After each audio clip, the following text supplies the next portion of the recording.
Olá, alunos. Espero que esteja tudo bem com vocês, tá? Bom, hoje a gente vai falar um pouquinho sobre cristianismo. Não sei se vocês viram o vídeo que eu mandei para vocês do Karnal, Leandro Karnal, falando sobre judaísmo, né? Para a gente fechar o assunto de ensino religioso sobre judaísmo. E depois eu enviei um vídeo também dele, falando um pouco sobre o cristianismo. E aí ele faz um apanhado geral, né, do histórico do cristianismo. E hoje eu vou estar falando um pouco sobre isso também. A gente vai falar um pouco sobre a história também, tá? De forma resumida, é óbvio, né, porque é um assunto muito extenso. Mas qualquer dúvida que vocês tiverem, vocês podem enviar também as dúvidas pelo Zap, tá bom? Então vamos lá. O cristianismo, gente, é a religião, a maior religião monoteísta do mundo, né, com o maior número de adeptos, com um pouco mais de 2 bilhões de pessoas que se declaram cristãs. Porém, o cristianismo ele não tem uma vertente só. Ele tem 3 vertentes, né, são 3 caminhos principais aí, que vão ser o catolicismo, a ortodoxia oriental e o protestantismo. Só que antes de eu falar disso, vamos falar um pouquinho sobre a palavra Cristo, tá? Que dá origem ao nome da religião, que é cristianismo. Cristo vem do grego, que é Christos, que o significado é Messias, e Christos no grego, Messias, se eu não me engano, no latim, e Machia no hebreu ou no hebraico, tá? O significado das 3 palavras é o enviado. Então, você fala, olha, estamos aguardando o Messias, significa estamos aguardando o enviado. Que enviado é esse? É o enviado por Deus, tá? Aquele que vai ser o Salvador do mundo, tá bom? Então, Christos enviado, Messias enviado, Machia enviado. O significado é o mesmo, tá bom? O cristianismo ele é uma religião monoteísta, cultua-se somente um Deus, que é o mesmo Deus que os judeus cultuam, ou Yahvé ou Jeová, tá? Ou simplesmente como nós o chamamos de Deus, né? É uma religião centrada na vida e nos ensinamentos de Jesus. Tá? Para os cristãos, Jesus é o próprio Filho de Deus. Para os cristãos, ele é o Messias, ele é o Machia, ele é o Cristo, ou seja, ele é o enviado de Deus para a salvação da humanidade. Tá? Então, Jesus, o cristianismo, né, a base, os fundamentos da doutrina estão nos ensinamentos de Jesus de Nazaré. Por que Jesus de Nazaré? Porque Jesus ele nasce na cidade de Belém, porém ele cresce na cidade de Nazaré, onde o seu pai, né, humano, né, o seu pai adotivo, que era o José, juntamente de Maria moravam, tá? E ele fica ali, provavelmente, segundo a história, até mais ou menos 30 anos de idade, quando ele vai sair de Nazaré e ele vai para a Galileia, a região de Cafarnaum, onde ele vai iniciar o ministério dele, que serão 3 anos de ministério, até os 33 anos de idade, tá? Tais como são apresentados no Novo Testamento. Então, os ensinamentos de Jesus você encontra no Novo Testamento. Ali ele vai falar para os seus discípulos e para as pessoas que o seguiam, as instruções que ele vai dar. Tá? Ele vai apresentar as suas ideias, ele vai apresentar as boas novas. A palavra evangelho, né, significa isso, boas novas. Então ele vai apresentar o seu pensamento, ele vai apresentar muitas das interpretações da lei mas não como os fariseus explicavam, não como os doutores da lei em Israel explicavam para o povo. Ele vai explicar de uma forma toda nova, inclusive, né, algumas coisas que até então não eram ditas, que passam a ser faladas por ele. A fé cristã acredita essencialmente em Jesus como Cristo, que eu falei para vocês. Todo cristão tem Jesus como Cristo, como Messias, tá? Qual a diferença entre o cristão e o judeu? Se eles cultuam o mesmo Deus, não deveriam ser a mesma religião? O judeu, ele não aceita Jesus como o Messias, como o Mashiach, eles não aceitam, eles ainda esperam o Messias chegar. Eles aguardam, eles ainda clamam pelo Messias, tá? Pelo Mashiach. Mas os cristãos não, os cristãos têm Jesus como o único e suficiente Salvador, como o enviado, tá? E ele é o Filho de Deus, ele é o Senhor. Como eu estava falando no início para vocês do vídeo, a religião cristã ela possui 3 vertentes principais, que é o catolicismo, a Igreja Católica Apostólica Romana, com a sede, né, ou o centro na cidade de Roma, no Vaticano, tendo como principal líder o Papa, que é tido pelos católicos como o representante, né, de Pedro na Terra, tá bom? Então ele vai ser o líder da Igreja Católica em todo o mundo. Temos a ortodoxia oriental, que é a Igreja Ortodoxa. A Igreja Ortodoxa, ela funciona, ela existe no Brasil, mas é mais comum você encontrá-la no Oriente, tá? Na Europa Oriental, na região da Rússia, tá? Da Lituânia, Letônia, naquela região ali do leste europeu, no Oriente, tá? Na Grécia ela é muito forte, no Egito, tá bom? Então, a ortodoxia, a Igreja Ortodoxa, ela é considerada também uma igreja cristã e ela sai da Igreja Católica, tá? Então, ela é uma divisão da Igreja Católica que aconteceu no ano de 1054, que é o chamado cisma, o grande cisma do Oriente. Esse cisma, o grande cisma, ele acontece na cidade de Constantinopla, que não existe mais, hoje atualmente é Istambul, e havia ali uma divergência doutrinária entre os bizantinos muito grande, que não concordavam em muitas coisas com o que era ensinado pelo Vaticano.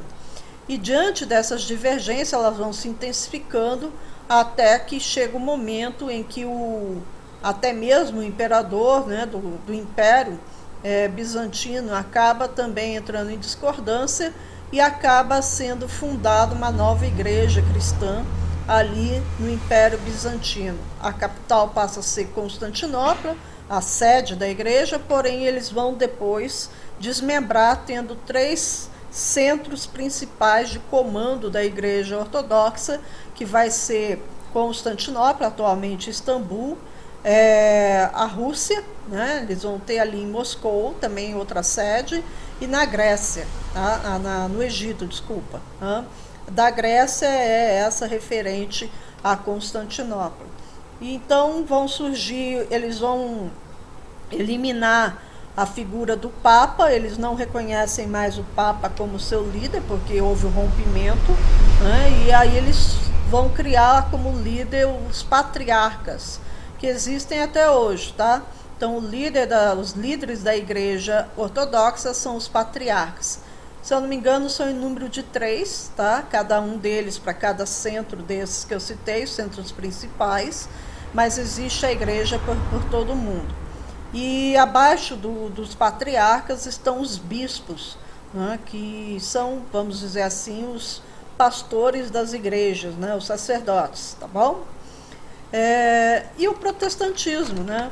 As igrejas protestantes surgem no ano de 1517, com o advento da reforma protestante iniciada por Martinho Lutero, que eu não vou falar agora, Depois a gente fala mais sobre esse assunto, tá?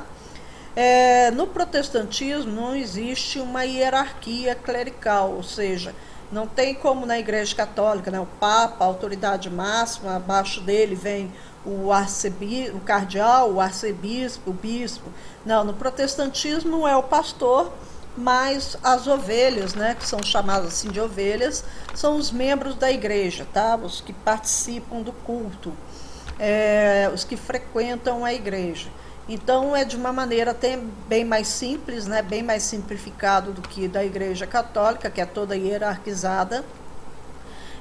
E as igrejas protestantes, elas se subdividem em várias denominações. São elas, vou citar algumas, mas são muitas, tá? Mas vou citar só as principais aqui no Brasil. Assembleia de Deus, Igreja Batista, Metodista, Presbiteriana, a Universal, tá? Deus é Amor. Então são muitas igrejas que são protestantes, da linha protestante, tá? Porém, cada uma delas dentro da sua, como posso dizer assim, classe doutrinária, tá? Que se autodenominam de denominações. Essa é uma imagem, gente, de uma pintora, que inclusive hoje ela já está adulta, tá? É uma jovem adulta, mas na época que ela pintou esse quadro, ela era criança. E ela batizou esse quadro de O Príncipe da Paz. Para quem quiser ver um pouquinho, né, sobre o assunto, é da pintora Akiane, tá? É A-K-I-O-E, tá? A-N-E, Akiane. Ela é considerada uma gênio, tá? Uma superdotada da pintura. E como eu falei para vocês, ela pintou isso aí quando criança, imagina. Tá? É a única obra que ela não vende. Tá? Ela diz que não vende para ninguém. Essa obra fica na casa dela. Às vezes ela expõe, mas vender não. E ela chamou de O Príncipe da Paz, porque para ela seria a fisionomia de Jesus, tá? Vai ver a história, é bem interessante do que ela fala sobre essa obra, tá bom? Os ensinamentos de Jesus, amor a Deus e ao próximo, tá? Então a máxima do ensinamento de Jesus é amor a Deus acima de todas as coisas e ao próximo como a ti mesmo. Houve um diálogo em que Jesus conversa com um jovem rico e ele fala que o que ele deveria fazer para alcançar a salvação, para chegar no reino de Deus, para entrar no reino de Deus. E Jesus fala para ele, olha, você deve cumprir todos os mandamentos. E ele fala, eu faço isso, Senhor, eu cumpro todos os mandamentos, dos 10 mandamentos, né? E aí Jesus falou para ele, porém falta-te uma coisa, vá, venda todos os seus bens, ele era rico, venda todos os seus bens e dê aos pobres. E ele então se entristece, porque ele tinha apego pela riqueza, pelos bens dele, e ele se afasta de Jesus. E depois Jesus fala a respeito disso, tá? De que as pessoas tinham que amar a Deus acima de todas as coisas e amar ao próximo como a ti mesmo. Uma das conversas dele também com Nicodemos, aonde ele diz que todos os mandamentos se resumem nesses dois, tá bom? E depois ele fala também, um novo mandamento eu vos dou, falando para os discípulos, né? Que é amar a Deus e ao próximo como a ti mesmo. Então ele fala basicamente cerca de 3 vezes a respeito desse assunto. O cristianismo reconhece Jesus como o Filho de Deus que veio à Terra, libertar os homens do pecado através de sua morte na cruz e da sua ressurreição. Não existe cristianismo sem a morte de Jesus na cruz e principalmente sem a sua ressurreição. Se Jesus não tivesse ressurgido dos mortos, tá? Não haveria cristianismo. porque não haveria no que crer. Tá? Então, o crer que Jesus é a única salvação e que ele é a ressurreição e a vida, passa pela sua ressurreição da morte. Então a Bíblia fala que ele é o primeiro ressurreto. Tá? Então ele garante a vida após a morte com o seu sacrifício na cruz. Essa aí é um dos principais, né, crenças do cristão.